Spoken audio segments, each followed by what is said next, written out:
壇2022，俾啲掌聲大家。今日咁早一早嚟到呢一度，係啦。咁我哋論壇咧正式開始之前咧，邀請大家咧現在攞個手機出嚟先，真心。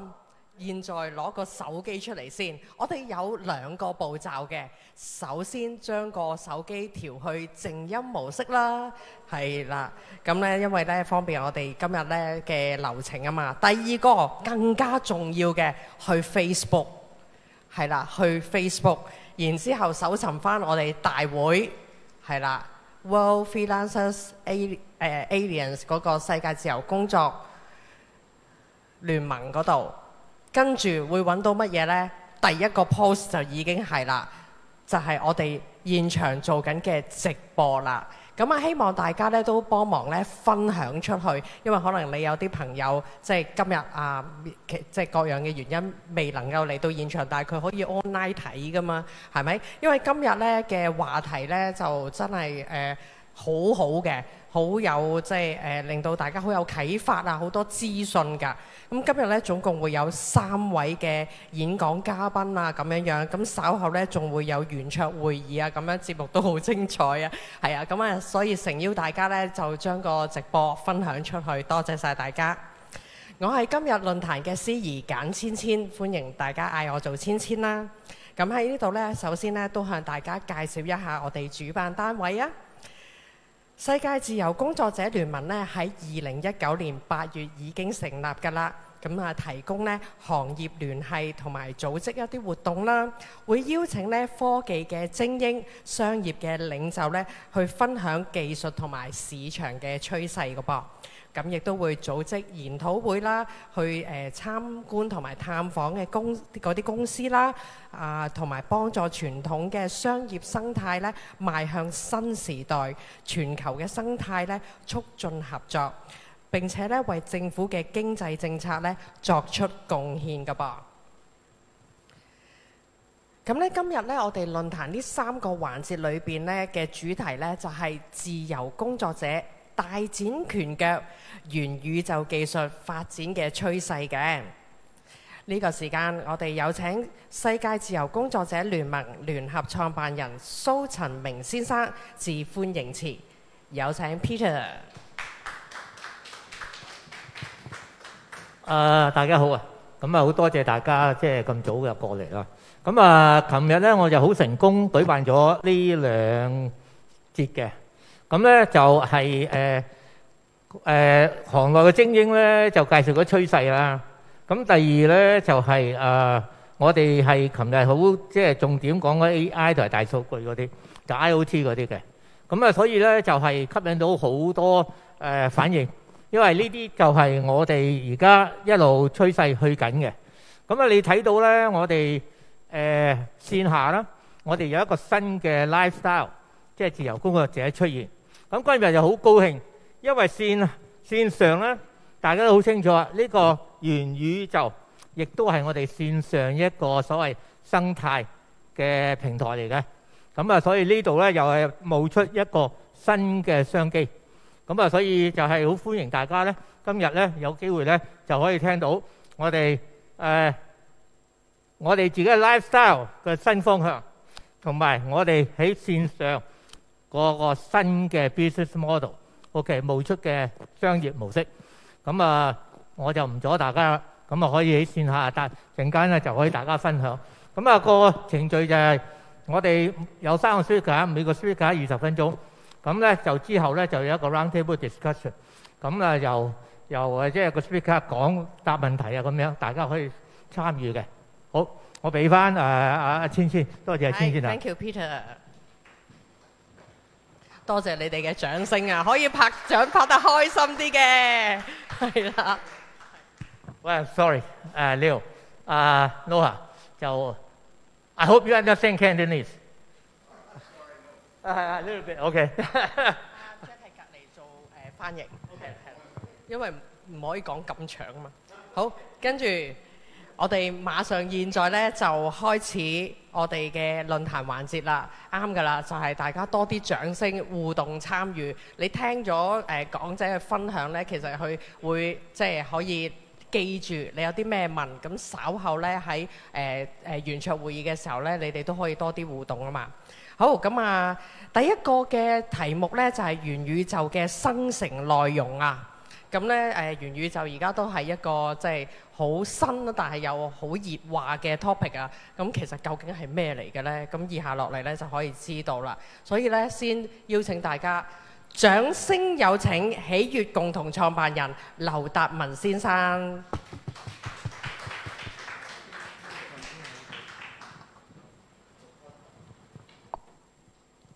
大家早晨啊，大家好。咁啊 ，Professor Noah，I'm sorry, I think we're gonna deliver the presentation in Cantonese. Okay, all right, good, thank you. And you have a good translator beside you. 咁好啦，咁今日咧，我嘅題目咧就係講 UGC User Generated Content 喺元宇宙裏邊。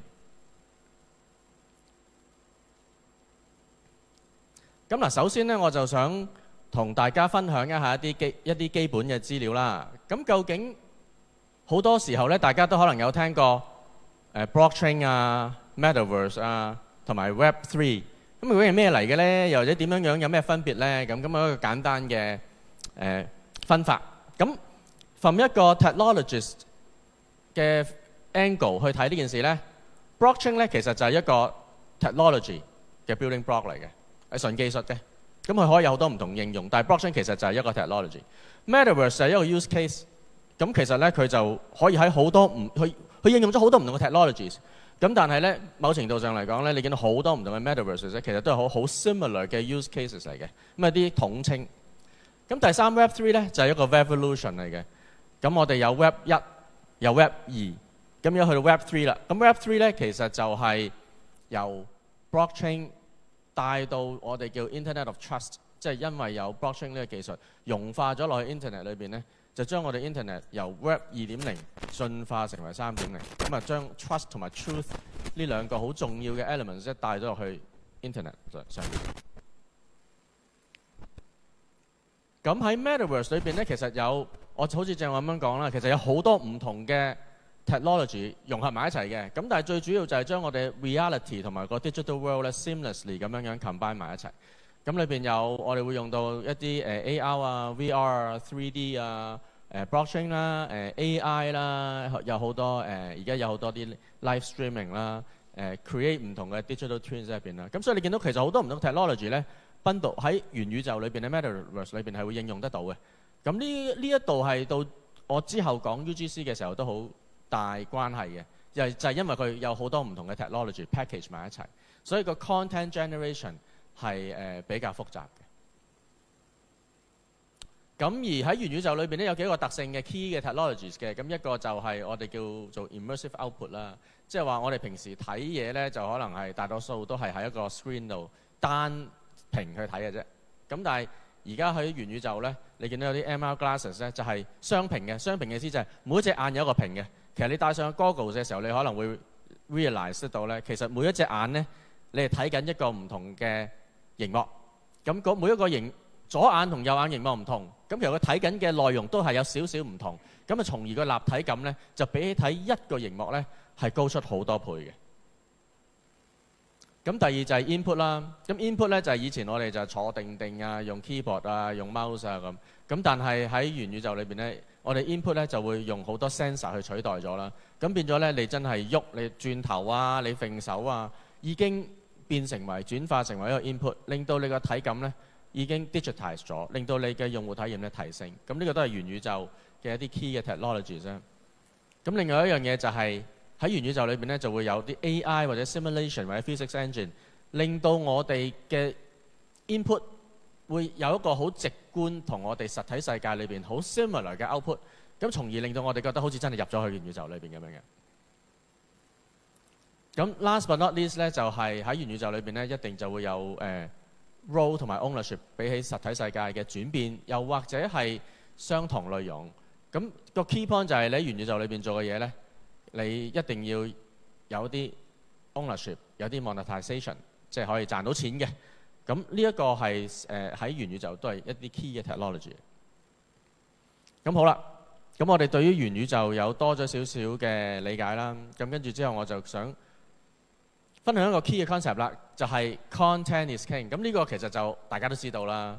咁但係喺唔同嘅之前嘅 technology 世界裏邊 ，content is king 其實喺元宇宙都一樣更甚。點解呢？因為其實喺元宇宙裏面有好多唔同嘅 content 嘅，你 avatars 啦、art 啦、個 games 嘅 engine、gameplay 啦、啲 streaming 嘅 content 啦、NFTs 啊，呢啲全部都係好多唔同 category 嘅 content 擺埋一齊喺元宇宙裏邊。咁所以要製作呢啲 content 呢，個成本係更加高啦。冇錯啦，去到最尾就係個成本嘅關係啦。咁點解 content is king 就係、喂，你睇下，原來我做一個 online gaming 嘅元宇宙嘅一個宇宙仔啊，咁啊大約可能係20萬到160萬 ，social media 嘅就16萬去到320萬 ，real estate 嘅就10萬去到240萬。咁代表到啲咩？代表到就係、如果要參與嗰個門檻都高嘅。咁譬如有啲朋友喺可能喺 Sandbox 度買咗塊地，買地已經唔平啦，但係買完地之後，你仲要再製作內容俾你 user 去玩嘅喎，係咪？咁嗰度就係 part of 嘅 content creation 啦。咁呢個 content creation 個 cost 係高啊。咁啊點樣先至可以令到譬如 SME 啊，甚至乎 users 都可以參與呢？嗱，咁譬如我喺Sandbox 啊，喺Roblox 啊嗰啲，佢都可以俾你create 件衫啊 ，create 啲好細嘅 digital asset 啊，可以擺入去買賣。咁呢個都係 content creation， 呢個都係 UGC 嘅一部分。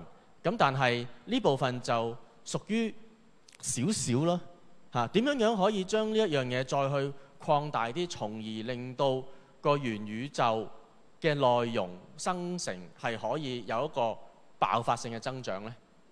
咁呢一個又或者令到個唔好話個爆發性嘅增長喺邊一方面先啦？譬如唔好講話喺收入先啦，起碼喺個interactions 喺個 traction 上面有一個爆發性嘅增長。因為好簡單，你越多內容就越多人嚟玩，越多人嚟玩就會更加多內容。咁呢個係一個 circle 嚟嘅，呢個雪球效應嚟嘅。咁如果當你去到好多人玩嘅時候呢，咁好多錢就跟住你㗎啦。咁好啦，咁跟住呢，我就會講下 content is king 同埋 UGC content 喺3個唔同嘅元宇宙嘅 categories 裏邊。咁一個就係 gaming。咁啊 Roblox，我唔知道在座有冇來賓係自己有玩 Roblox。咁我就有玩嘅。點解呢？因為我小朋友叫我玩，我小朋友就好中意玩嘅。咁嗱，大家都可能會知道 Roblox 係一個遊戲嘅世界啦。咁你入到去一個 3D world 度就係玩遊戲，就係咁簡單啦。咁但係大家可能呢唔知道嘅就係，而家喺啲 Roblox 嘅遊戲裏邊呢，佢有一類型嘅遊戲呢，我小朋友係特別中意玩。咁佢叫埋我一齊玩，我先至 find out 得到。咁就係佢做出嚟嗰個遊戲就係俾啲玩家去製造內容，而喺個遊戲世界裏邊呢，同其他玩家呢去一齊玩嘅。所以就係佢遊戲裏邊個 gameplay 就係 UGC， 就係俾啲玩家去製作內容。嗱，咁我呢度有一個video clip 想分享俾大家睇嘅。咁呢個Roblox 嘅遊戲叫做 Plane Crazy。咁佢就build in咗一啲 physics engine 喺入邊，同埋好多 components， 就好似個玩家就好似玩 Minecraft 咁樣樣咧。你喺入邊嘟製作啲嘢啦，但係佢製作嗰啲嘢咧，全部係有 physics engine 喺入邊嘅。你可以 build 飛機啊，你可以 build mechanics 啊，火箭啊、太空船啊、炮台啊，又或者even 係鬥船陀螺，你都可以 build。build 完之後咧，喺個 3D 世界裏邊咧，可以同第二啲玩家咧互相對戰嘅。咁呢啲內容，以前嘅遊戲可能就係話，喂，個遊戲開發商自己製作咯。而家唔係啊，而家係個用戶自己製作。嗱，咁我想俾大家睇下咧，呢一個 video 就係首先喺 YouTube 上面好多呢啲片嘅，佢就教你點樣樣嗱，我想跳去嗰個 timeline 咧，就會教你點樣樣標架飛機啦。嗱，你見到啦，佢就好似 Minecraft 咁樣樣。咁但係咧，佢有好多唔同嘅 blocks 嘅，你就可以去揀選啦。咁嗰啲 blocks 嗰啲特別嘅 physics 嘅 mechanics 就 build in 咗噶啦。譬譬如引擎啊，譬如Air Dynamics 啊，呢啲全部標準晒嘅。OK，control 啊，全部標準晒嘅發射啊咁。咁呢啲 mechanics 全部標準咗之後咧，個用戶就可以自己製作呢啲飛機又好，火箭又好，同埋你可以製作完之後咧，因為你製作得錯咧，佢唔 work 嘅喎，又或者佢亂咁射嘅喎。咁有趣嘅地方就係小朋友就會話：唔 work 喎，邊度出錯啊？搞到佢 work 為止啦。搞到 work 之後咧，就可以同其他人咧再喺個 virtual world 裏邊咧，大家去比拼啦。咁跟住我哋可以跳去下一個位咧，就可以俾大家睇下佢哋標好咗之後喺個 3D world 度咧就點樣，唔係淨係睇到自己嗰個嘅。嗱，你見到佢而家 take off 啦。咁喺個 world 裏邊嗱，佢呢個真係佢標出嚟嘅喎，佢真係逐粒砌。咁啊有晒引擎，有晒發射炮，有晒 aerodynamics。如果你冇擺到啲翼啊，你冇擺到啲surface control 落去咧，係唔 work 嘅。咁佢標好 work 之後咧，佢就可以喺個 3D world 裏邊咧，你就會見到其他都標得到嗰啲人，可能佢係標咗飛機，可能標咗好簡單、好靚、好醜樣火箭 ，what have you。咁有即係用同學就真係或者用戶真係好 creative 嘅，你見到佢哋。除咗標飛機之外咧，佢用嗰啲 dynamics， 用咗呢啲 engine 咧，就標咗好多唔同格鬥嘅嘢。總之就大家就鬥咯。咁好吸引嘅。咁所以我想講喺 gaming world 裏邊，已經開始就係俾用戶去用 UGC 去製作呢一個metaverse。咁而喺呢個製作過程咧，係小學生啊。我最細嗰個小朋友1年級玩得非常之開心。好，唔該，開下一個。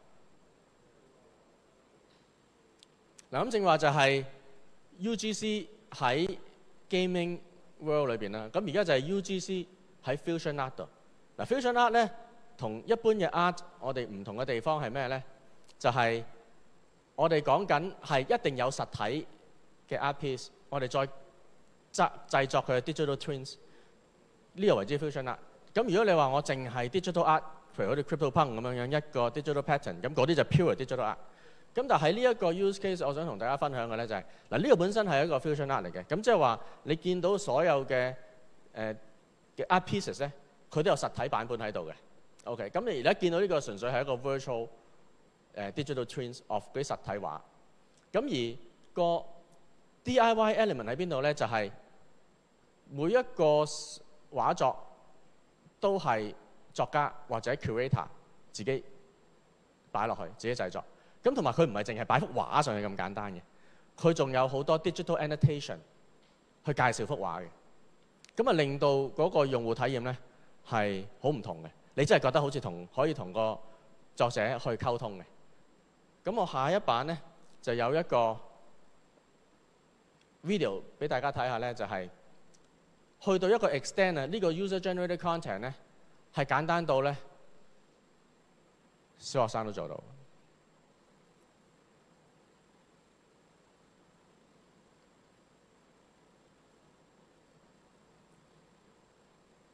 會唔會有聲嘅呢個？夜晚度開燈食好多嘢。有一個人就係生日嘅人，所以佢攞住把刀想切蛋糕。係啦，嗱喺呢個 AR 啦，喺呢個實景裏邊係冇畫啦。咁你見到個畫框啊、畫架啊同幅畫都係 virtual 㗎啦。咁而嗰啲 digital annotation 全部連埋幅畫都係個小朋友作為一個作家自己擺落去嘅。咁跟住就可以製成咗嗱，呢個就係個幅畫嘅 NFT 啦。咁就可以製成咗一個 metaverse， 就係好多畫家可以將佢自己嘅作品擺上去，同埋係有互動嘅，唔係單單淨擺幅畫喺度嘅啫。咁呢個會衍生到嘅價值係咩咧？衍生到嘅價值就係當其實我哋 audience 去睇畫、去參觀藝術館，個 key point 其實唔係想睇幅畫嘅，個 key point 係想同個畫家溝通，係想 get 得到個畫家，又或者佢未必一定 get 得到，或者體會得到個畫家、個藝術家佢嘅心態、佢嘅心路歷程、佢嘅睇法、佢嘅 message。咁畫個作品自己本身就係一個 medium， 咁而透過呢啲 digital annotation 而可以你直接聽得到個畫家嘅聲音，睇得到佢個樣，咁你同佢嘅溝通，你同佢接觸咧，就會距離近咗好多啦。咁其實做咗呢一樣嘢咧，其實我哋係衍生兩個價值嘅。一個價值就係、其實藝術品去做展示咧係好困難嘅，因為你去畫廊啊，你搞畫廊啊，搞畫展啊 ，cost 好高啦，又要買現梳啊、transportation 啊、地方場地啊，時間唔做得耐。咁所以個回報咧，相對地嚟講咧係唔係咁高嘅嚇。咁你點樣可以 link up 得到做到 exhibition 做到展示，而又可以 build 到個 community？ 咁呢個咧Metaverse 係一個好嘅 channel。咁第二就係喺 fusion art 裏邊，我哋嘅睇法就係 art pieces 就會有兩個 channel 去 appreciate 佢嘅 values。一個就係實體，因為你幅實體畫，佢一路會有 appreciate value。咁但係第二個就係佢嘅 digital twins， 因為喺我哋嘅世界裏邊，而家已經分開咗兩個世界啦。一個就係實體世界，一個就係好似 Roblox 咁樣嘅虛擬世界。咁喺虛擬世界裏邊 ，in the future， 我覺得我哋人類 spend 嘅 time 喺裏邊，喺呢個 medium 裏邊一定係越嚟越多、越嚟越長。咁嘅意思即係話咧，個 economy 一定會跟落去。咁即係話你嘅 digital twins， 你實體世界擁有嗰個藝術品嘅 digital twins 喺呢個虛擬世界裏邊一定會增值。咁所以而家我哋做緊嘅大約係實體世界個 physical art 100% 嘅 value 咧 ，digital twins 起碼有30%。好啦，咁最尾呢一個嘅 section 我就想講係education 啦，就係點樣UGC user-generated content 喺個 education world 裏邊可以起到 impact。咁呢個 use case 咧就係你見到咧，就係透過一啲 Metaverse 嘅軟件，咁就可以將我哋實體世界嘅書本、實體書 textbook、exercise book、worksheets、UGC user 就係老師、同學自己放一啲 digital 嘅內容上去，令到我哋嘅實體世界 i.e. 我哋個實體書變成數碼互動。咁呢個 video 就係俾大家睇下啊，究竟佢係點樣，即係呢個 UGC 係咪好方便嘅咧？點樣做嘅咧 ？This page, let's click the plus again. And hey, you know, 3D object, that's good. I want to put a fly, a 3D fly. Here we go, green fly. Okay, so let's try to put a fly right there. There you go. Hey, I've put a 3D fly on the page. And let me do one more thing. And I want to put a 2D image stickers. Hey, yeah, there's a lot of image. Interesting stickers. What do I want? What do I want? Actually, I want to put a hawk. Okay, I want to make it bigger, put it on the left corner, there you go. Hey, that's interesting. That's very fun and straightforward, very simple to do. 好啦，喺呢個 video 視頻，大家睇到咧就係同學或者老師咧就可以好簡單咁樣咧，將一啲唔同嘅數碼內容咧。係 UGC 啦，佢可以自己錄語音啊、拍視頻啊，又或者將一啲3D model、animation 啊、2D 啊擺落去任何嘅實體書裏邊。嗱，呢本實體書之前係冇出現過嘅喺個系統上面，係老師係同學一攞出嚟就擺啦。咁佢擺咗落去之後咧，全球其他嘅 user 就可以同你分享噶咯喎。咁而個 key point 就係咧，呢啲係一啲我哋叫做 tailor-made 嘅 user experience。咁當然會同你話，我哋如果請一個 professional 嘅 engineer 整嘅 metaverse， 佢哋個 gameplay 或者個 user experience 就會可以好 diversify 啦。咁呢啲你譬如見得到，譬如好似 Roblox 啊、正話 Art 啊、呢個 Education 啊，其實佢 user experience 都係 limited 嘅，又或者我哋叫做 focused， 就係 focus 咗喺個 domain 裏邊，咁啊令到嗰個 domain 裏邊嘅 stakeholder 嘅 participants 可以參與得到，咁從而就 generate 得到好多內容，唔係單單淨係整件 T-shirt 咁樣樣，咁就可以令到個 metaverse 喺呢一個 specific domain 裏邊嘅 metaverse 咧個內容咧，可以喺短時間裏邊咧有一個爆發性嘅增長。咁同埋個參與度咧，其實而家呢個世界，而家我哋嘅所謂嘅 platform 個參與度唔單單只淨係玩㗎啦，你製作都係參與度嚟嘅。咁所以你令到啲人製作，咁啊製作咗嗰啲人又會叫啲其他啲朋友嚟玩。咁越多人嚟玩，佢又會見喺佢嘅朋友圈裏邊有啲朋友中意製作，咁就變成一個又係一個雪球效應啦。咁所以 UGC 喺個 Metaverse 裏邊呢個 direction 咧，我哋覺得會繼續持續落去啦，同埋一路發展落去啦。咁所以對於SME 嚟講，就或者對於一啲我哋甚至乎一般用家嚟講咧，其實個 direction 就係大家都係參與。咁今日就係我嘅分享去到呢度啦，多謝大家。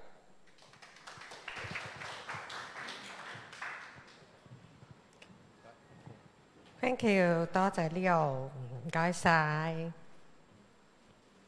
咁接住落嚟呢，我哋第二個嘅題目呢，就係訂造一個本地化嘅元宇宙，有咩方法呢？有咩原因我哋要咁樣做呢？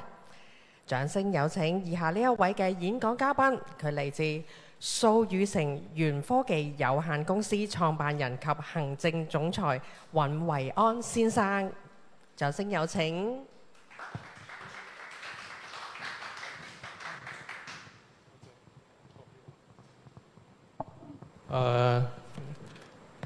今日我講嘅係一個元宇宙嘅誕生。OK， 咁頭先呢度講咗嗰個 Metaverse 啊、Web3 啊呢啲概念啦。咁我而家想講嘅係我哋點樣去製造一個香港本地化嘅元宇宙。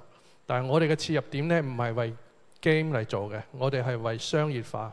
即係香港係一個business and trade 呢個比較重嘅一個城市。OK， 即係喺貿易啊、商業化呢方面。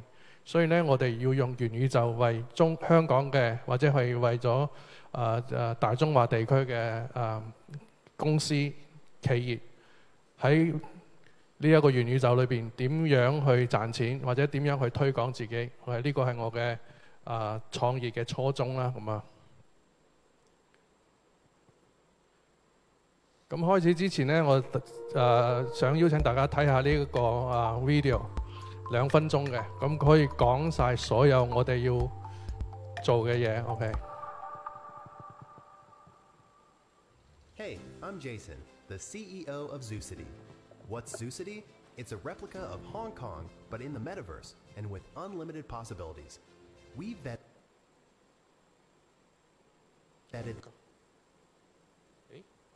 我咪撳咗，再嚟。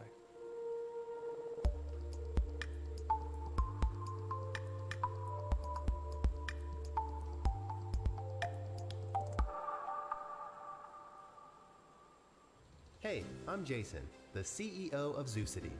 What's ZooCity? It's a replica of Hong Kong, but in the metaverse and with unlimited possibilities.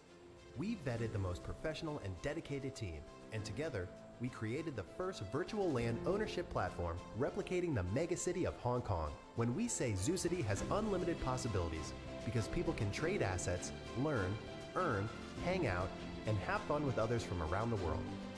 People can create their own avatars and become whatever they want to be or however they want to look. But that's not all. We have created ZooCity to replicate actual Hong Kong, as we all know how big Hong Kong is and how important it is for business, education, and entertainment. So to meet those high standards, we have engineered our city with experts from around the world and have made it a virtual business hub, offering almost every service present in the real world of Hong Kong, including virtual lands, virtual exhibitions, B2B and B2C marketplaces, education and training resources, skyscrapers, amusement parks, and temples. virtual offices, clubs, entertainment centers, and much more. ZooCity has over 300,000 virtual lands, 3,000 plus 3D modules, and 60,000 plus virtual shops, and these numbers are increasing every day. On top of all these benefits, users can also sell, stake, and develop NFT-based applications using the ZooCity token that runs our ecosystem. Using our token, you can collaborate with different brands or even build and transform your bare land into something so big that even the real Hong Kong hasn't seen. So what are you waiting for? ZooCity has endless possibilities, but not endless seats. Reserve your spot before it's too late. 好啦，呢個就係2分鐘嘅介紹。OK， 咁我哋先講下點解要做 ZooCity 啦。咁講下我嘅創業歷史啦。其實我哋係香港第一代嘅 Web 1.0嗰個時候嘅創業者。OK， 講緊係創業嗰時係95年，所以咧就我哋經歷過 Web 1.0、2.0到而家嘅3.0。OK。所以咧，我哋其實所有嘅規劃咧，其實都要圍繞住商業化嘅一個應用嘅。咁而家講商業化可能會早咗啲 ，OK。但係咧，我覺得而家部署咧係最啱嘅時候，因為一個行業啱啱開始嗰時咧，就係最好嘅時代 ，OK。所以咧，我哋其實舊年9月份就開始成立公司，要做呢一個商業化嘅元宇宙。咁我哋12月份就已經入駐咗香港科技園啦 ，OK。咁就其實短短2-3個月時間，我哋可以入駐到科技園，就係我哋呢一個創業嘅呢一個 concept， 其實係well received 嘅，即係科技園都好欣賞我哋呢一個主題。咁呢一個咧，我哋嘅 business planning，OK， 咁就講緊我哋點解要 replicate 喺個香港出嚟。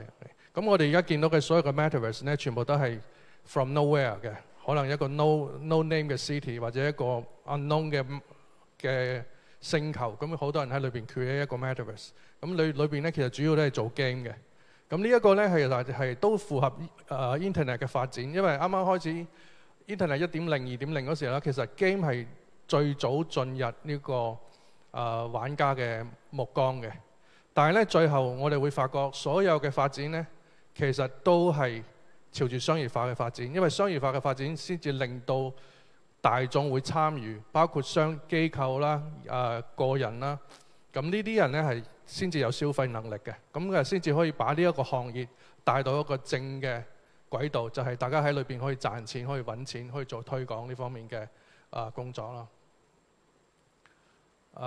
咁我哋其實咧就解決咗一個問題咧，呢個就係第一係商業化啦，第二嘅話就係話，我哋覺得係而家嘅呢個 generation 嘅人咧，其實佢哋好中意係喺 virtual world 裏邊去做 communication 嘅，即係佢哋中意喺互聯網裏邊去玩啦、去 social 啦、去買嘢啦。咁其實係好多係好雜嘅，即係叫做喺屋企唔出嚟嘅。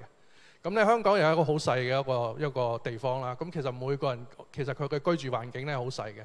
但係我哋呢一個 metaverse 咧，其實我哋可以俾一個好好嘅想像空間俾大家，就係話，你喺呢一個 metaverse， 你可以買一個自己嘅地 ，OK？ 因為我哋嘅基礎就係 from 呢個地開始嘅。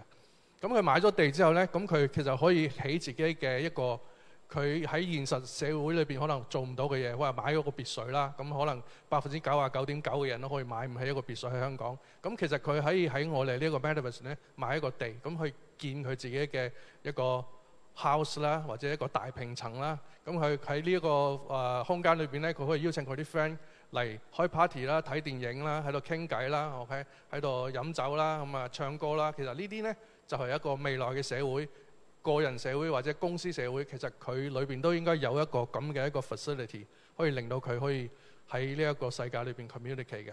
咁我哋做嘅話呢，就係 create 呢個咁嘅一個空間俾大家。咁就解決咗人嘅深層嘅一個娛樂，或者話想提升自己生活質量嘅一種想像啦，或者有啲咁嘅空間可以俾佢做到呢啲咁嘅嘢咯。咁我哋ZooCity咧有3個 element 係最緊要嘅。第一個係 virtual land 嘅個 NFT。OK， 咁有咗地咧，你先可以喺上面 build 你嘅 application 啦，build 你自己嘅 house 啦，或者 product 啦。咁第二個話咧就係我哋呢一個 virtual land 裏邊 serve 嘅咧係 game 啦、social 啦、business 啦，同埋 community。OK，community 好緊要嘅，因為呢一個咧係互聯網嘅發展，最後大家都覺得最後會落到每一個城市、每一個街道。OK，因為我哋嘅服務係好 localize 嘅。咁呢個 community 係好緊要嘅，所以大家而家嘅生活咧已經圍繞住互聯網已經分唔開㗎啦。但係分唔開嘅話咧係因為我哋有本地嘅服務，幫我哋食嘢啦，我哋去揾啲店啦，咁啊我哋買嘢我可以有啲 delivery 啦。咁其實呢一個就係 last mile 嘅一個最終嘅一個internet 嘅服務嘅結果咯。第三個就係話我哋要做咁多嘢，其實我哋係需要好多 transaction 嘅，所以有 transaction 你先可以有 ownership， 你先可以有交易，先會有升值或者會有啲好簡單嘅一個 transaction 可以發生。咁我哋裏邊咧就會有自己嘅 token 嘅。咁呢個 token 咧其實而家未出嚟。咁隨住我哋嘅用戶越嚟越多嗰時咧，我哋可能喺出年或者應該係出年度咧，應該會推出呢一個token。咁呢一個咧係一個報紙嘅一個節錄啦，就係講其實所有嘅商業、所有嘅地方，其實佢嘅值錢就係因為佢有好多人流，就好似我哋喺銅鑼灣啊、喺旺角啊、中環啊呢啲，因為佢好多人流咧，所以呢個地塊就會值錢。所以咧，我哋要打造呢一個元宇宙咧，就係我哋盡量要把呢一個元宇宙嘅 traffic， 即係嗰啲用戶啊或者流量啊，把佢提升。所以咧，裏邊咧越多業態咧，就會令到呢一個人流會越嚟越多。咁啊，裏邊嘅地塊又值錢，大家可以喺裏邊可以揾錢，可以賺錢，可以消費。咁啊，呢個講緊我哋嘅創始團隊啦。其實我哋係老一代嘅互聯網啊。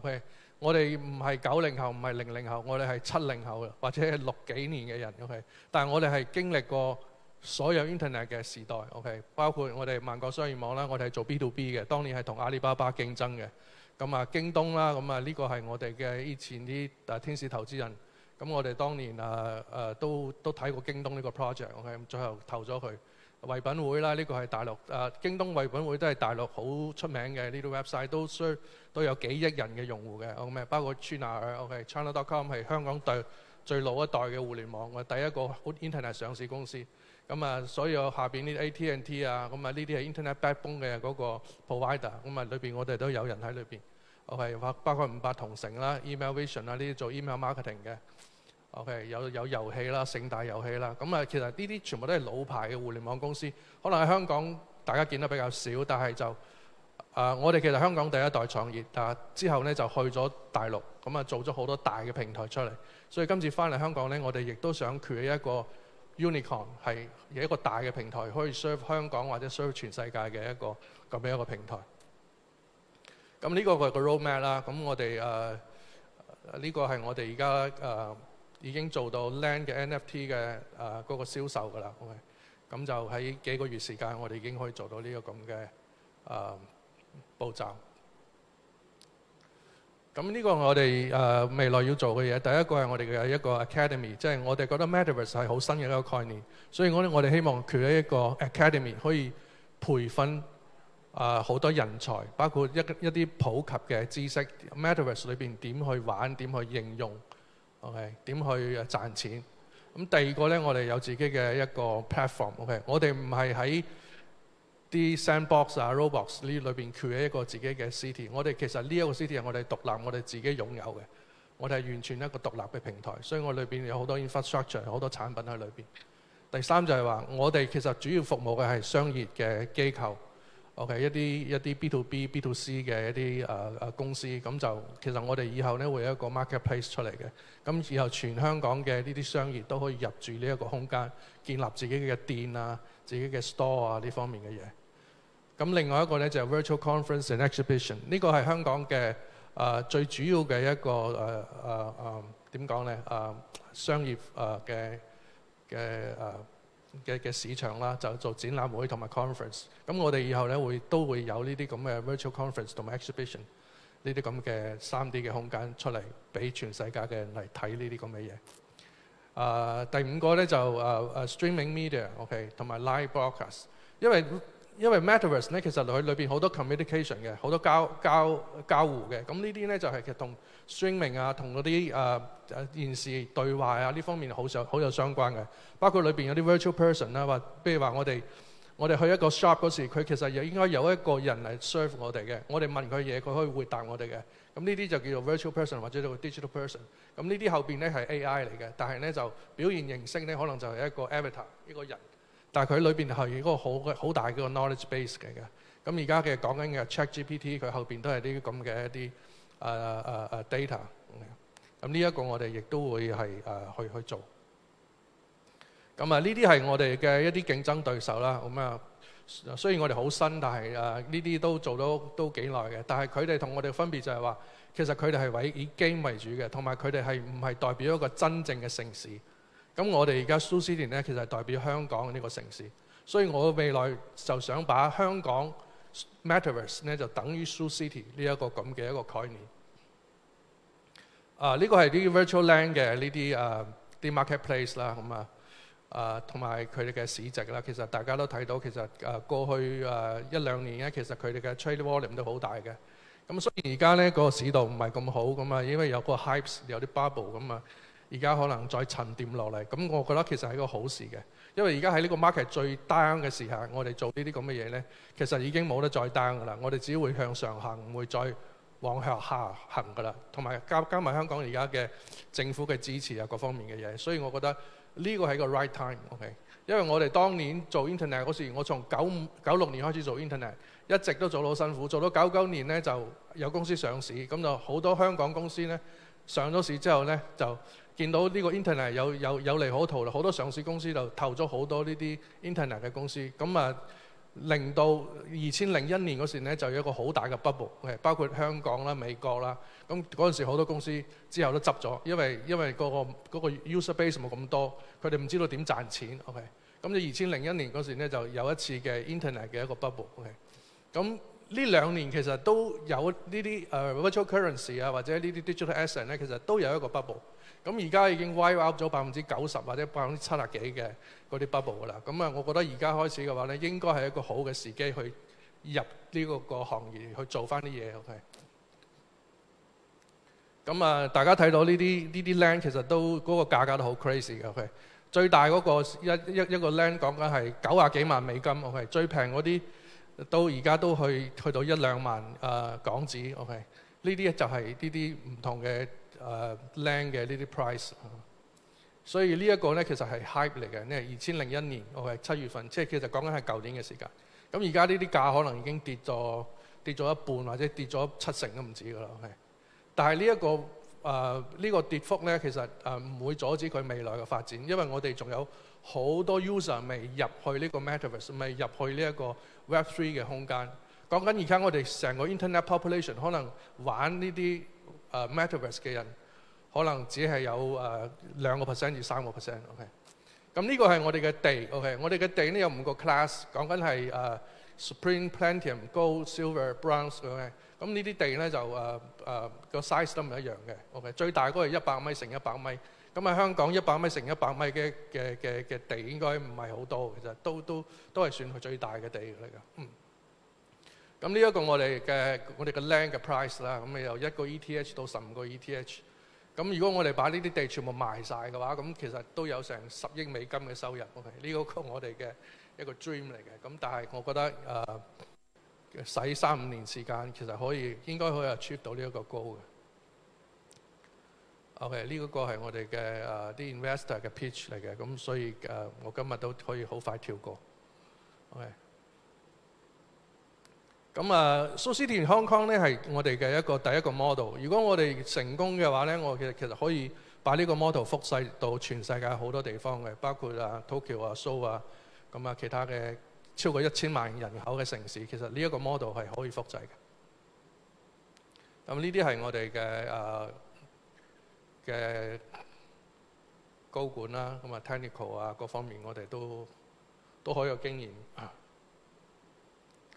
呢個係我個人啦，咁所以就差唔多啦，今日就到呢度啦。OK， 好。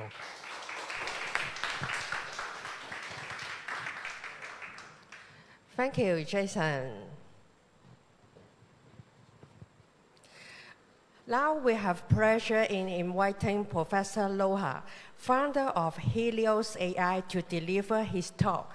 Don't believe the hype and alternative view. Please join me in welcoming Professor Loha.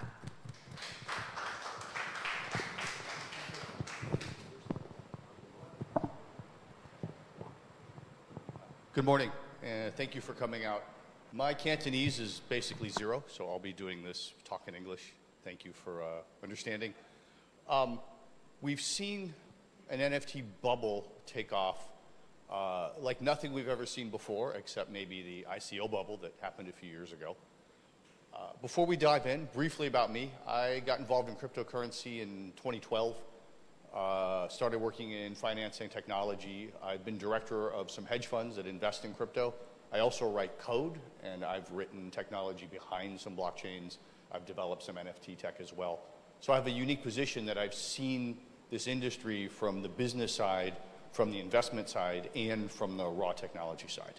So I want to present a bit of a contrarian view this morning, and apologies in advance to my other speakers. Nothing personal intended, but I want to give a different perspective.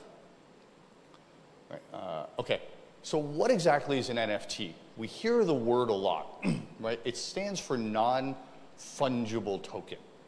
And the easiest way to think about it is if I pull a $20 Hong Kong bill out of my pocket, I can trade it with anyone in this audience for their 20 Hong Kong dollar bill, and nobody cares. That's what we mean by fungible. One is the same as any other. There's nothing different. Now, let's say I have a rare comic book, and it has a serial number. Now that's different than your version of the comic book with the serial number. So we call that non-fungible. They're not exchangeable. Original cryptocurrency tokens, like a Bitcoin or Ethereum, are fungible. One Bitcoin is one Bitcoin. My Bitcoin, your Bitcoin, nobody cares. With Ethereum, we have the ability to have smart contracts. And that lets us do new things with the technology. And one of the things that was proposed in Ethereum proposal 721 was to have tokens with serial numbers so that not every token was the same. In this sense, you could then attach them to things and have different levels of value. So really, that's all an NFT is it's a cryptocurrency token with a serial number. Now, inside an NFT, there is no artwork, there is no metaverse, there is no 3D game, there is no music, there is nothing. If you look on the blockchain, what an NFT has, and it's a bit hard to see on this slide, is you have a serial number, you have the address of who owns it, and you have a URL. And that's it. On the blockchain, this is all you see. The protocol defines, sorry, the pointer's died.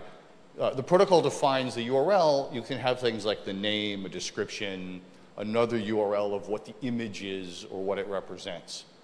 So the NFT itself is just a record. Now the blockchain, despite all the magic you've heard, is simply a database. You could almost think of it like a fancy version of an Excel spreadsheet that just keeps track of credits and debits. What's special about it is it's a decentralized database where everybody in the world has a copy and no one can cheat it. So on that blockchain, global database, we have a list of serial numbers for NFTs and who owns them, and some URL that points you to what they represent.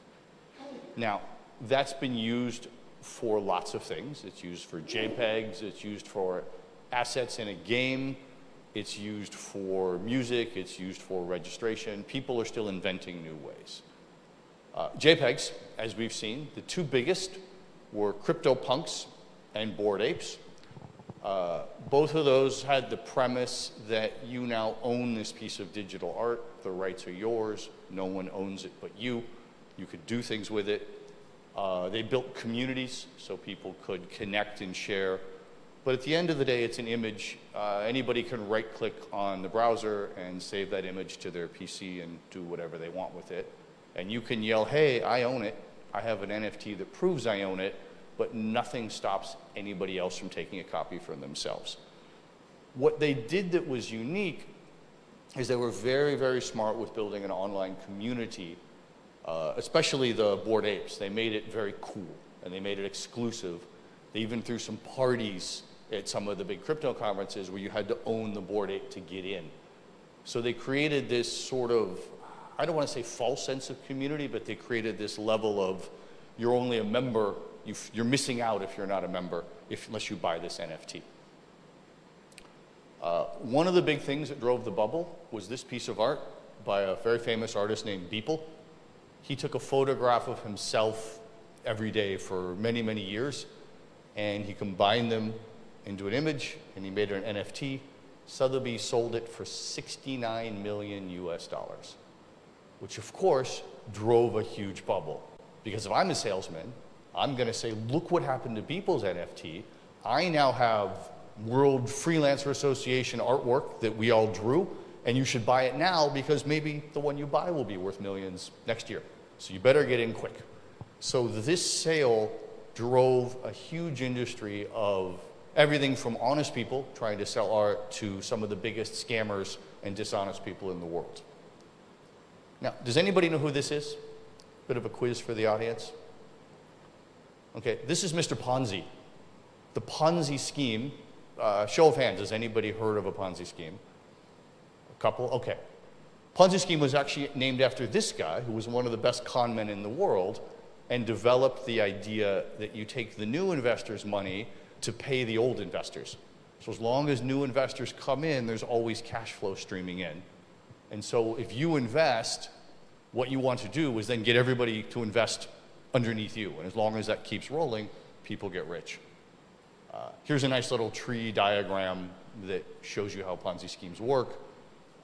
As long as there are new people joining the scheme, or new people investing, or new people buying your NFTs or JPEGs or ICO or whatever, the whole system works. The problem is, at some point you run out of people who want to invest in your project. The people at the top get very, very rich. The people a few layers down make really good money. But then closer and closer to the bottom, the last people in always lose money. So the game is, how early can you be in a Ponzi scheme?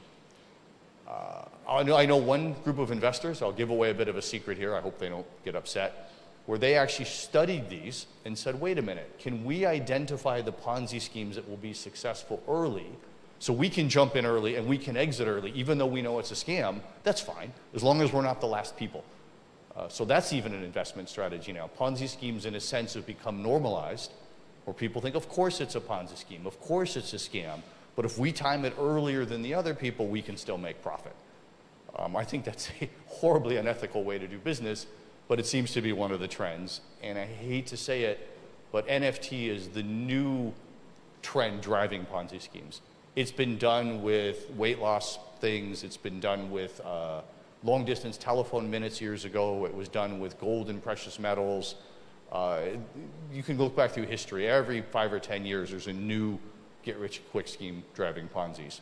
At the moment, lots of NFTs are falling into this. One of the biggest vehicles that contributed to this is a website called OpenSea. OpenSea by themselves, I do not think they're bad guys. I don't think they have any bad intention or they're doing anything dishonest.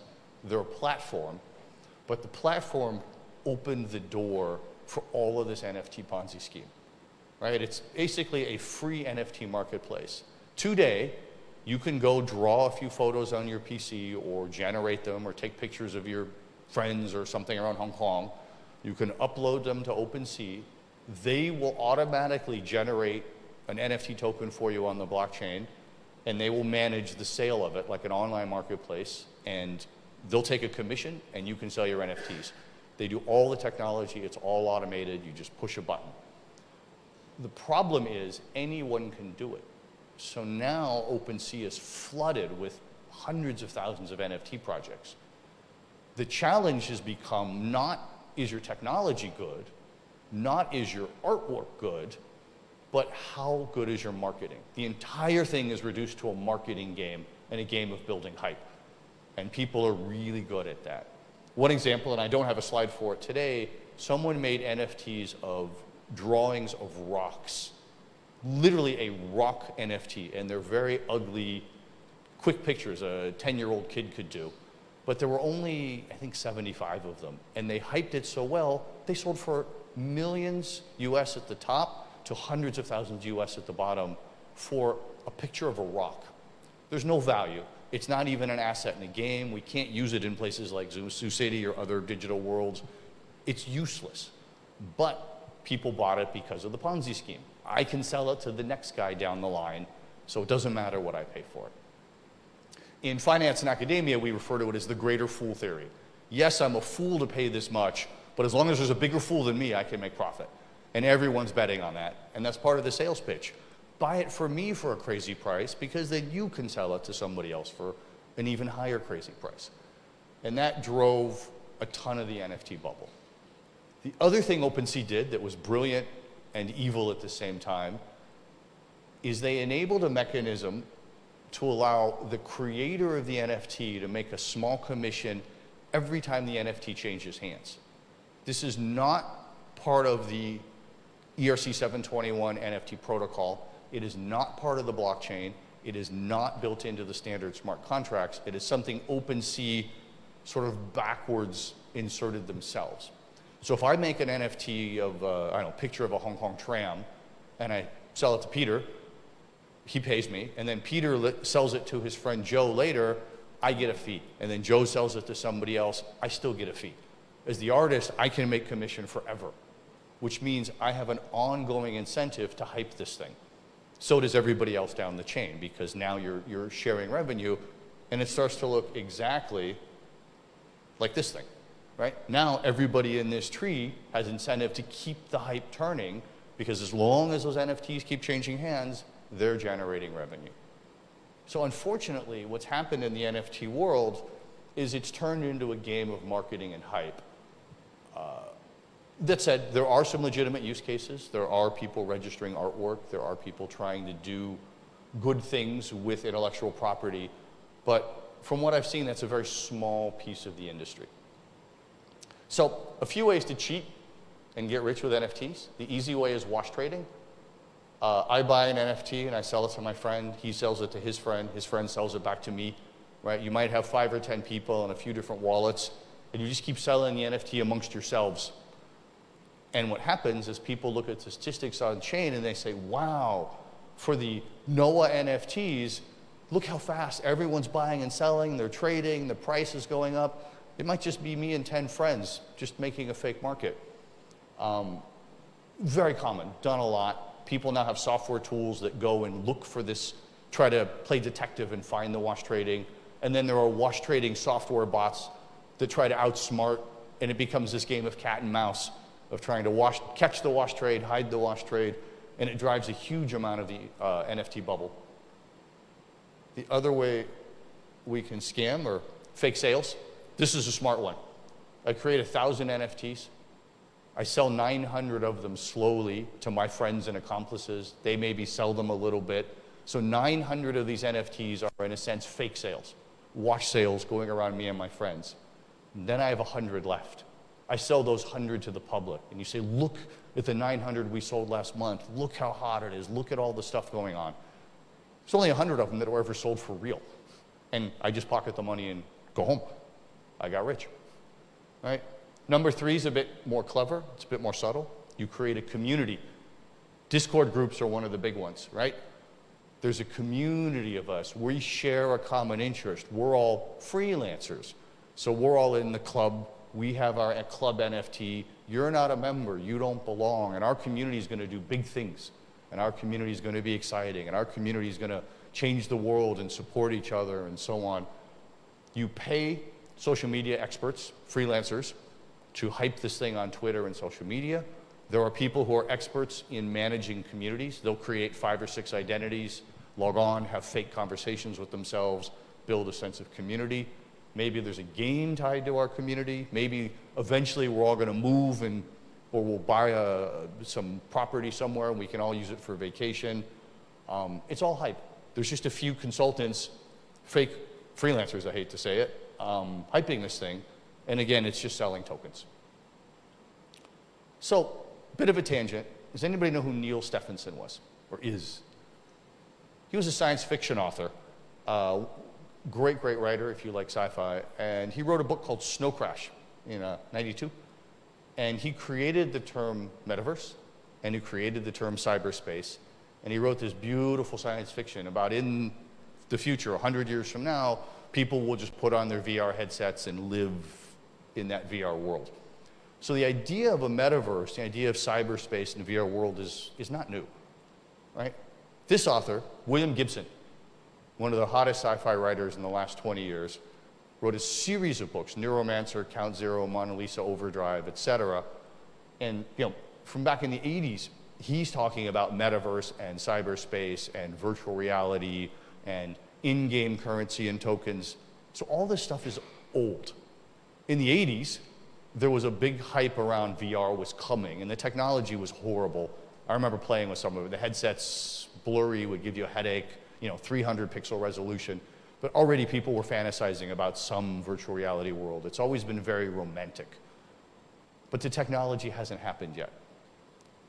Sandbox, as we know, is one of the hottest areas now. Their technology looks like this. They claim they're going to be the metaverse. Part of the challenge is the metaverse doesn't exist, right? We have the internet.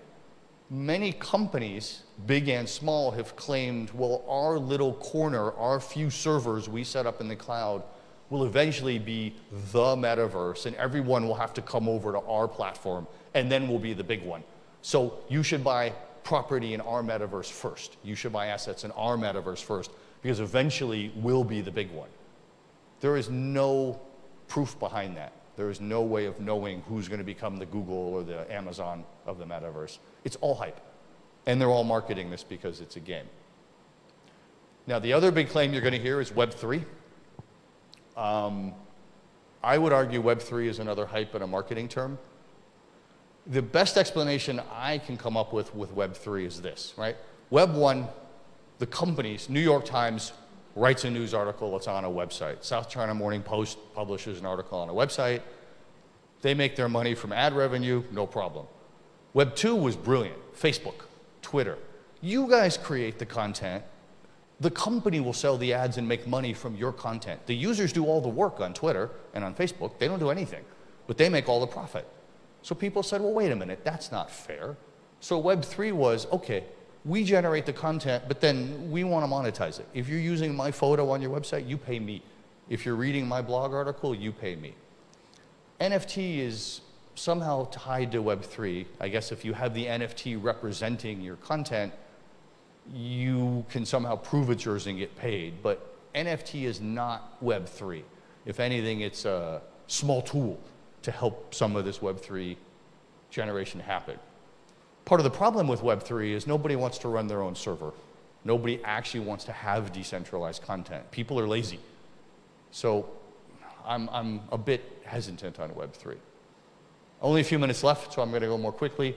The worst thing that happened in the world was this movie. It was a very cool movie. It was fun. It was sci-fi. It took Neil Stephenson and William Gibson's idea of metaverse and cyberspace, and it made it amazing in this film.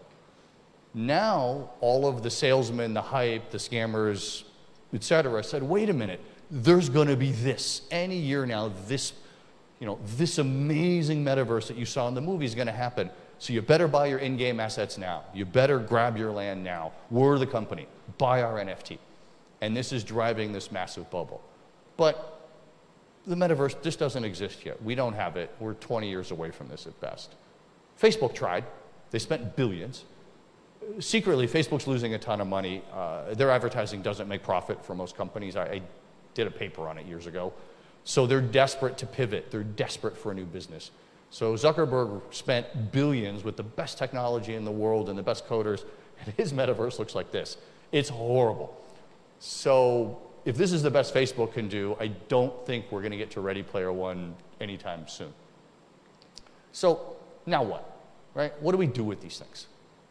NFTs are a great technology as a registry, right?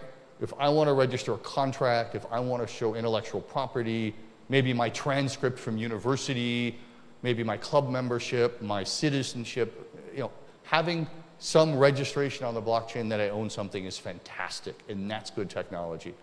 So for this, we should use it. but hyping JPEGs as a bubble is just a bubble. I guess we'll save questions to the end. But, there was one more slide. Oh, this is the wrong version. Okay, there's another slide that's missing from this. But I'll briefly touch on what was in there. Think about email. If you want to run your own email, you literally have to go to the computer center and buy a PC, plug it into the internet, set up all the software, manage the database, do all the work. Nobody does that. Okay, next step. I can get a server in the Amazon cloud, set up the software, run all my security stuff, manage all my database. Nobody does that. Gmail, done. Microsoft gives me email, done. Hotmail, Yahoo. People don't want to run their own servers. So we talk about decentralization in the metaverse. Nobody does it. 99% of these decentralized servers are running in the cloud. All of these wallets that you run for your NFTs are really just connecting to an API offered by 2 or 3 companies. Infura is the big one. So really, Infura is running in the cloud, connecting to the blockchain, and all of these wallets on your phone, your PC connect to Infura. And Infura went down once last year, and it killed the whole NFT world for a few days. So there's nothing decentralized, or very, very little. It's actually very, very centralized. And most of these games and most of these VR things are just run on websites calling the Infura API that's looking at the blockchain. And the blockchain, again, is just a URL. So there's not as much magic and decentralization in VR as you think.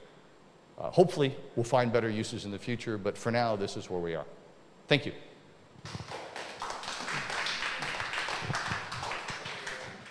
Thank you for your wonderful talk.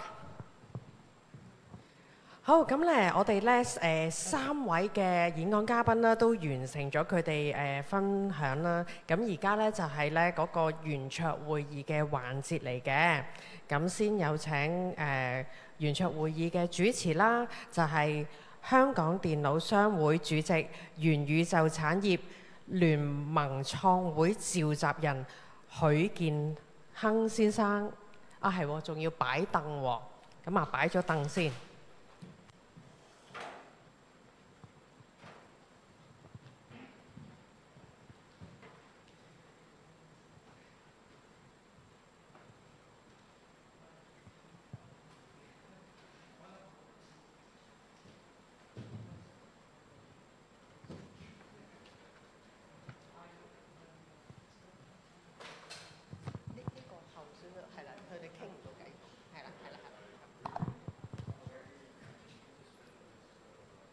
係 OK 晒啦，好咁啊！請大家嘅掌聲幫忙我邀請阿 Sam、Mr. Sam 去，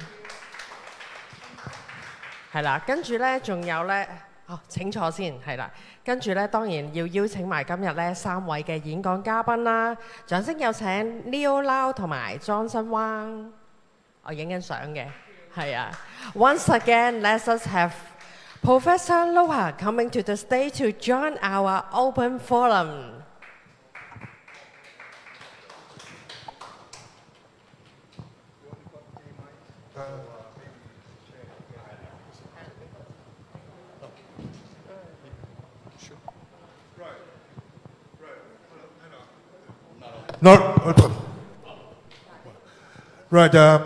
Well, thanks for all the 3 speakers that delivered a very interesting speech.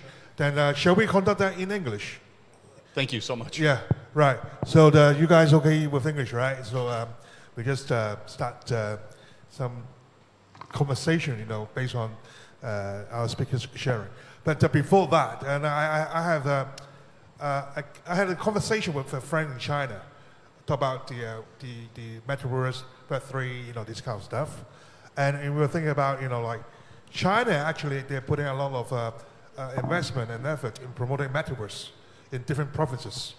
And I wonder why they're doing that and why other countries are actually very interested in the area. And we came up with a very scientific conclusion that, well, metaverse may probably be an answer for eternal life. See that that is some science behind, like all our physical body, they have limitation, okay, and brain can last longer, than we think if they have a proper nutrition, and BCI is very, is very mature technologies right now. The brain computer interface are mature enough that imagine we all, we take the brain out and just keep the brain alive, and they can live in a metaverse as long as they like, because metaverse are limited. Okay, we are take away our limited body, physical body, and go into the virtual world, a unlimited virtual world, and people can actually looking for an answer for eternal life, and that may able to help human to travel far beyond our solar system. Okay, that was our discussion last time. I just want to ask, what do you think of that? Noha, maybe you start first. The idea sounds fantastic. I'll answer your question with a question. How do you know you're not sitting in a vat of saline now? Of course. No, we don't know.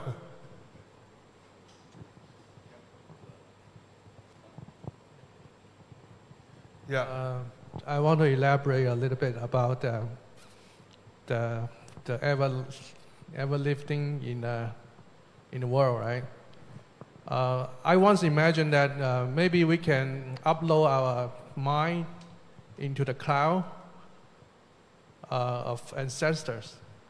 Okay, maybe we are the ancestor of our next generation. Okay, and then at this generation we can upload our mindset into the metaverse, and then we have a lot of knowledge and intelligence. So our next generation they can always come to ask us about the advice of the life, livings, everything.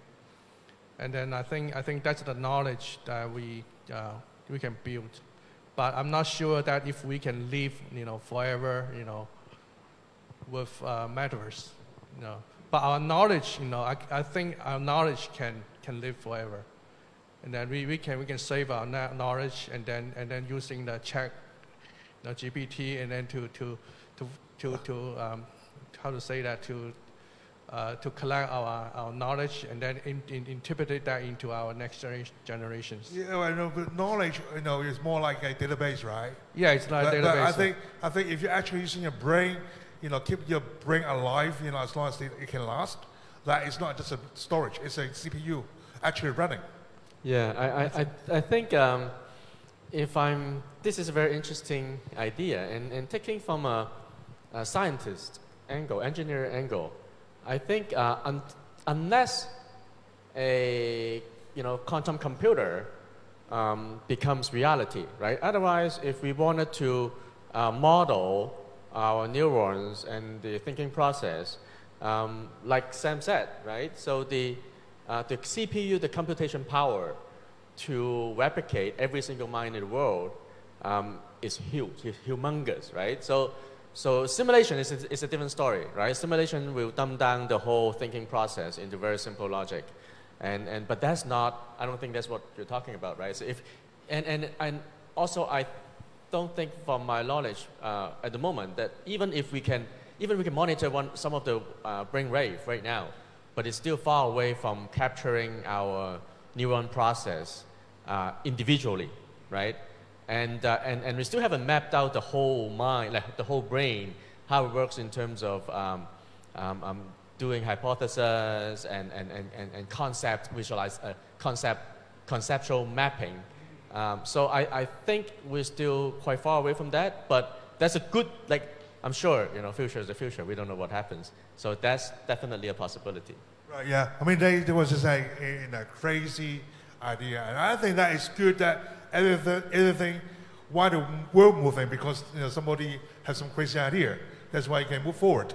But back to the reality, talk about the NFT and stuff like that. And I actually, I echo what Noah said about the NFT, all the speculation, stuff like that. And of course that you mentioned that all the buying lands and stuff like is all the Ponzi theory, scheme and stuff like that. And in that question back to Jason, what do you think about that? The NFT without any applications behind, it's a hype, because it's like ICO. People issue ICOs without any assets or any applications behind that. It's an air coin. Okay, they just through the marketing and then hype this up, and then the issuer can take a lot of money and then they run away. Okay, that we call it airdrops. Actually, we call it 咩音樂燈啊？音樂燈 邊個走先？ Yeah, but the metaverse we create in our City Hong Kong, it's we sell lands, but the lands are limited, And then it's like a website. It's like a B2C website. It's a B2B website that all the popular sellers, they're gonna list in the first 2 pages, and then the rest 100 pages and 1,000 pages. Those listings, they don't get any traffic. They don't get any business.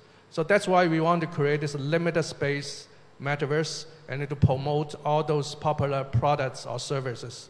Okay. So the guys who have vision to buy the land first, okay, they can lend it out to, if they don't have anything to sell or they don't have any applications to run on it, they can sell this land or they can rent this land to other, followers, the latecomers. The latecomers, they act slower, and then, but actually they have a lot of applications and services. Like those are big corporations. They are not in the first tier of the internet players, but they will wait and see. And then, but when they come out to the market, they have a lot of money, they have a lot of applications. But later they will find out all these lands are gone, So they might rent it from the first comers. Okay, that's why we set the limit on our metaverse. Okay, so our land has an application built behind it to support it, to generate traffic, to generate contents. So that's a very valuable asset, I think, eventually. Just like you are listing in Google in the first page. Okay, a lot of people doing SEO, SEM just for that. Okay? And a lot of people doing buying these shops from Taobao, Alibaba, or Jingdong. Okay, all those in the very top positions, they actually pay a lot of money for that. Much more than they buy from us in the virtual land. Yeah. So basically that. Well, when you're back to using the web point to the way that we think that buying land is by a metaverse or a space is actually a platform, and that land is being part of the platform. But whether it's valuable or not, it all depends what content it has. Yes. Yeah, and what traffic will bring in, right? So basically, it's all similar thinking as well. Well, it's a thinking that comes from Web 2, Exactly. We are just replicate what we have just replicate Web 2. But yeah.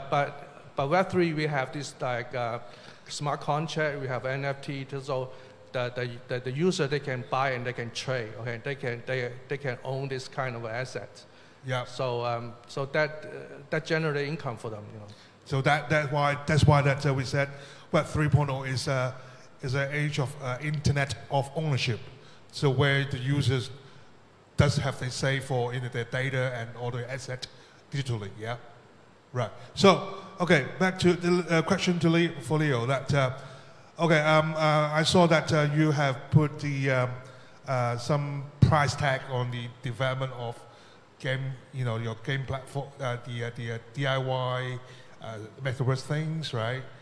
Development fees. Okay, I want to know that is in this early stage, is SME they are ready for metaverse, this kind of initiative, or that this kind of thing is only for big guys to play? What do you think? Well, I think even right now, metaverse is not, most of the metaverse, if the 99.9% of the metaverse are not even generating money for the big guys. I think everyone pay big bucks for their lands, and they still haven't developed any content or games inside, let alone those who actually developed. There's not enough users playing it, and even the users playing it, they're not buying, they're not generating revenue. because of the demographic doesn't match. So most of the metaverse, I think right now, are not even generating revenue for the big guys. But having said that, I think the direction is absolutely right, because I do believe that, you know, from the media or medium revolution, if you look back from, you know, human beings reading books to listening to radios and then watching TV, going on to internet and then using our mobiles, the next generation, or my kids' generations right now, they're spending all their time in metaverse, in Roblox, in Minecraft, and so in the future, most of us will spend most of our time, like the way we're spending our time on mobile today, in the future spending the time into the virtual worlds. But whether is it going to be Sandbox or Decentraland or Roblox, I don't know. But that is the right direction. Now, going back to your fundamental question, whether SME can participate or not right now, then I think the real question is, it depends. It depends on which metaverse that you are talking about. For those who requires millions of dollars in investment, it may be unlikely, because the risk and return is very uncertain. But for some metaverse, like I show you, like say Roblox, for example, right? So they're starting to have UGC elements in it, so that really even the player themselves can become a participant, can earn significantly, can earn either attractions or real dollars, right? Then for those, then I think definitely SMEs, even, you know, individuals can look into benefiting from it, because that is the fundamental concept of Web3, Internet of Trust, and the ownership going back to the users. Very good. So we talk about the X to earn thing, right? So question to Professor Low, that you are, you know, kind of like have a different view on, you know, this kind of stuff, right? That's good. And just wonder, you know, when we just talk about the X to earn things, right? Like Step and like now they have some read to earn things in, you know, in China, and a couple of the others, you know, GameFi, DeFi, they also have X to earn things. Do you think that's this kind of X to earn thing is a scam, or is kind of real, or it can be a good marketing loyalty program as such? What do you think of that? Well, earning X to earn some kind of loyalty points is not new, right? In Hong Kong, we're all familiar with Asia Miles, where now every time you go to the supermarket, they ask if you're a U member, right? We get bombarded with this. So incentivizing people through some sort of loyalty program is not new. It generally is considered a form of marketing, right? It's a way to attract customers and hopefully generate some user loyalty. So again, it depends on the use and the intent. Lots of scammers are using play to earn, trade to earn, X to earn, and lots of legitimate companies honestly trying to build a brand are also using X to earn. So it is just one more marketing tool that can be used for good or evil.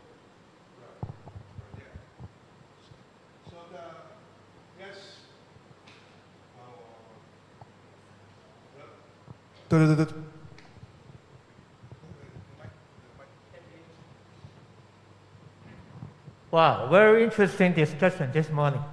Because, well, it's in fact, Loha, your comment about NFT is one of the very few comments I ever heard in the past 2 or 3 years. Everything is very positive, move on and all this. But I want to ask is, metaverse, I do agree that just what Leo said is the direction, because we are pretty full and crowded on offline, on the earth, okay? Everybody trying to imagine and get more dreams in the virtual world. But in order to get a virtual world, a metaverse, to be more growing, they got to have some commercial returns in order to get the flow, the momentum going. Now, people are talking about crypto coins, and now they are talking about NFT. Now, the NFT try to get a business model to say tied up with some physical, so the people have more trust. Okay, So, but you are holding a little bit more negative view on this. So, I want to ask is, in order to push forward about going to virtual world, which is, I do agree that is the direction, what do you think is the obstacle on the way? Because it looks like the technology may be a little bit there, but is it because of the government governance is not there, or because not some sort of common standard among them so that they can do a lot of trade or commercial area? So I would like to hear some comment on that about the future, about metaverse, and what are the obstacles you think? That's a very good question. The easiest way to describe a lot of this current bubble is that it's a solution looking for a problem. Or to borrow an old metaphor, when you have a hammer, everything looks like a nail. I would argue with NFTs, people are just throwing hammers, hoping they find a nail. As an entrepreneur, and I'm sure we have many in this room, you generally look for a problem or a pain point, and if you can fix people's pain point, they'll pay you for it. A lot of this technology is not fixing a problem or a pain point. So when you ask what's a legitimate use case, I would counter that with the rhetorical question, what's the pain point we can fix with a metaverse? For example, this conference, we're already streaming it online to Facebook or other on YouTube or wherever it's going. That's great. Would people be willing to pay more to see it in a VR headset, in a virtual reality conference room? Maybe. Or are they happy just watching it streaming on YouTube and that's good enough? So while having a VR metaverse conference room is certainly cool and sexy, is that a pain point people will pay for? Some of the original cryptocurrency, the use case was to allow frictionless payment or cross-border payments or get rid of bank fees and speed things up. So there is a legit use case there. For NFTs and metaverse, the question is, what is the use case? Now, to be fair and to argue with myself, these two gentlemen both have projects where user-generated content has real value. And if you look at something like Roblox or some of these other games, the value is entertainment. And entertainment's important, and people will pay for entertainment. So I think that may be sort of the first use case of NFT and metaverse is entertainment. For business, I think initially will be business around entertainment, and later we may find some non-entertainment use cases as we progress. How much time do you have left? Okay. And I want to ask about the NFT and the token. And I'm also studying economics at the university. And as I know, the currency is a mutual accepted for the whole society. But now in the metaverse, I see the token, the value of the token, is no central authority to determine how to determine the value of the token. And also, I want to add that I studied the incident a few months ago, and I see that the cost of the land in Sandbox has dropped about 20% or even 30% within a few months. It's very dangerous to the individual. So that I want to ask, how to determine the value of the token and also the value of the thing in metaverse? Do you think it's more safe and also more acceptable for the universal? Thank you. Okay. Jason, you maybe you answer first. How the variation, the token, the token, the crypto, and the land variation. How do you assess those variations? Well, it's an investment point of view. I think it's about timing. It's all about timing. Because I have a lot of VC friends. They say the internet investment or the venture investment, it's all about timing. It's not about projects. It's about the time you invest and the time you exit. Okay, so like a business, it's a circle. Okay, it's a very downtime for the cryptos and for the digital assets. So if you look forward, like for 5 or 10 years, I believe this kind of assets, the big players, they are worth to invest. But if you buy the asset 2 years ago, and then you might lose, a lot, just like Hong Kong Stock Exchange. Okay, if you bought it at 14,000 points, and now you make a big return. Okay, but if you buy it earlier, like 25,000 points, and then you lost a lot. It's all about time. It's a time to engage in this kind of investment, and then you also have a faith about this industry. Okay, because from my experience, I've been through Web 1.0, 2.0, and 3.0. There's a lot of ups and downs along the way. So if you are optimistic about this industry, and then you can invest in some big players when the price is down. Okay. So that's why I create Metaverse Zoo City. I think this is the right time. Okay. Right, Jason. Leo, what do you think? Okay, I have a slightly different view, and I think first of all, valuation. Going back to my high school economics, is demand and supply, and so basically, if there's demand, you're gonna sell, and but the real question is then where the demand comes from, right? It could come from pipes, it could come from like P&L, right? The same thing as buying a stock, right? So a stock price, does it really reflect the asset or pipes, right? So basically, again, it comes back as demand and supply. And actually, I think if you extend this concept to NFT, I think it's really the same thing. Now, if you also compare this with traditional art, right, antique, okay, contemporary art, it's really a demand-supply equation, because to some people, that contemporary art is exactly the same or even less value than my son's own drawing, but it's selling for $25 million, right? And same thing with the antique, it's the same piece of old stone. Back in the old days, those people looking at the stone, and it's not going to give a damn. But 500 years later, it becomes antique, and the value goes up to some people, right? So that valuation, where does it come from, right? So really, I think the whole point is still demand and supply. It's demand and supply and perception. Yes. Yeah. Okay, Professor Lowe. So, if I understand your question correctly, you were asking about valuing an NFT and also valuing a token used as currency. And they're very different things, right? Currency is fungible, NFTs are not. For NFT, I agree, it is supply and demand.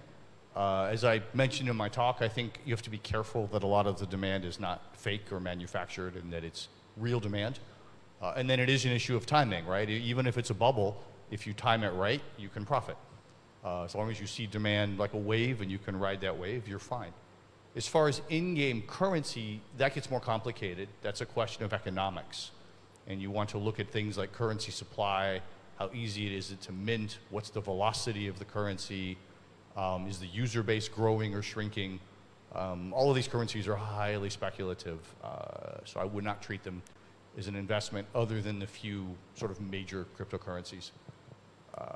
And then the other way to look at it, to Leo's point, is in the old days with stocks, we would look at something called the P/E ratio, right? Price to earning.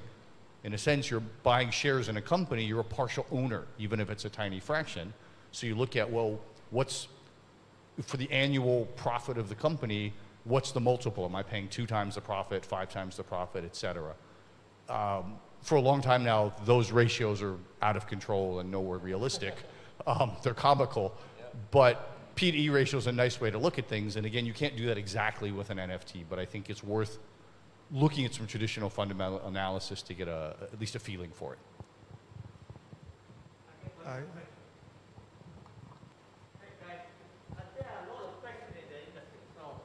Use the time to really ask interesting question. I find out very interesting because from Leo's side, definitely everybody, including myself, is agree about the direction of metaverse. But after I hear the presentation from Leo, he is also moving on to that direction, but building all those fundamentals, building platform for do-it-yourself by SMEs, and building something for the kids. Now, those things, I like it, because they doesn't have any risk factor, whether it's up or down, and everything is moving on that direction, but building the fundamentals. So I'm asking Leo, is that the direction that you are moving the company? Because you do not care about up and down in the metaverse, all those, but you are building a fundamental to entertain the SMEs, to entertain the kids, which are these people will definitely going slowly into the metaverse. May I know, is that the direction of your company? Yes, and so your question is it the direction my company is taking? That's correct, because we do believe that certain use cases of the metaverse will have less risk and more utilization values. And we believe that in certain use cases more into that directions. And obviously from an SME myself's point of view, that makes sense. But also on the flip side, I would say it really depends on how deep your pockets is.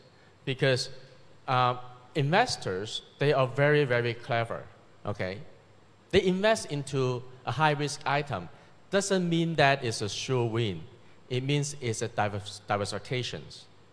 It means that it's calculated risk that they already taken into account. For example, it's very classic, you know, you can look it up on the internet. You know, a VC fund, right? They raise fund from the LP, they invest into 20 startups. They know that, as long as they know that the direction is right, they don't know which one of the 20 is going to win. And it could 19 fail, and only one wins out. But that return on that single one is more than 200%, 200 times, 2,000 times. So the overall fund is going to make a wholesome return, right? So if, going back to your question, so to some of the companies, right, they can diversify. They can say, hey, I have a stable, very good, cash cow items, projects, so I can, invest some into more high risk, and then give me, potential, give me, 100 times, 1,000 times returns. But it could fail, but I can take the risk. Yeah, Toto, you've got something to add? No. All right. Is there any question on the floor that you would like to ask? Okay, if not, shall we close these panels? Okay, thank you, guys.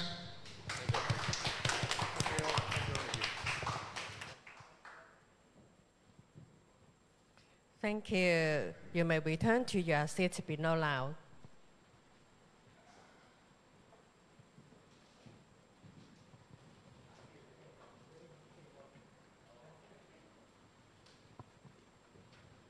咁現在咧就係頒發感謝狀啦，同埋大合照嘅環節嘅。咁咧我哋會逐位去頒發感謝狀啦。咁然之後係逐位影相，然之後喺講台呢一度咧會有一個大合照。之後咧就會邀請你哋咧返回座位，攞住個感謝狀啦，同埋現場嘅朋友一齊影張相嘅。係啦，好咁啊！現在咧有請。你阻住嗰個 live 嗰個，我驚住，係啦，又要照顧埋呢一個，係啦。現在咧有請聯合創辦人蘇陳明先生啦，係啦，掌聲有請。咁就係頒發咧呢個感謝狀俾我哋演講嘉賓同埋係分享嘅嘉賓嘅。首先咧有請許建生先生 Sam 去。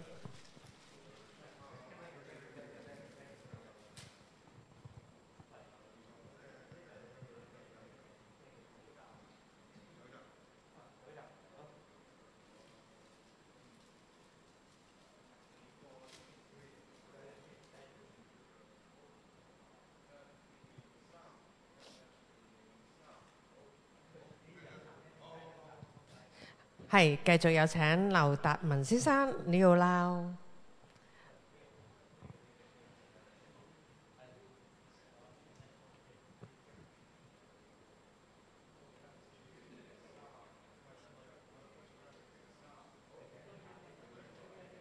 係 ，thank you。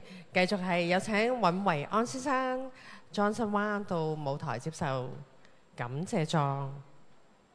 尹維安先生係。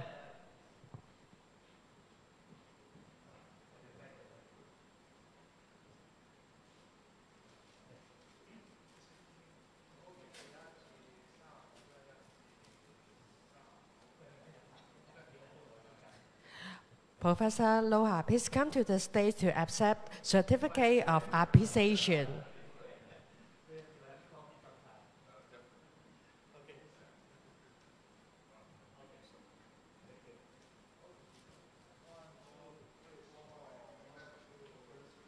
好，咁啊，有請咁多位到嚟講台呢一度咧，影一張大合照啦。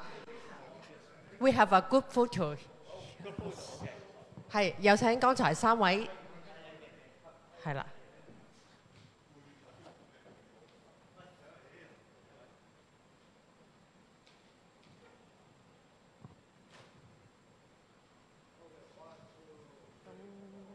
現場嘅觀眾咁你相路多啲人咯，係，我知道隻嘢。嗱好啦，咁啊影完呢張相咧，繼續留步，繼續留步。我哋邀請埋咧其他嘅同事啦，係啦。即係現場嘅朋友咁喜歡影嘅咧，就都到舞台嗰度影相啦。係啦，喜歡影嘅都到舞台影相啦。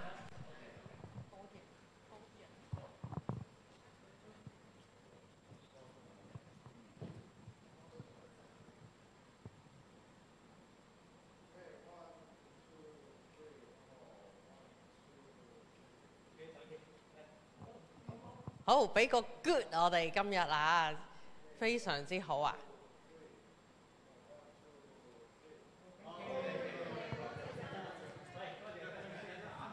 Thank you, thank you。係啦，咁我哋今日咧呢一節嘅論壇咧就圓滿完成啊！咁陣間咧下晝咧2點鐘咧會再有下一節嘅論壇嘅。網上嘅朋友2點鐘見啦！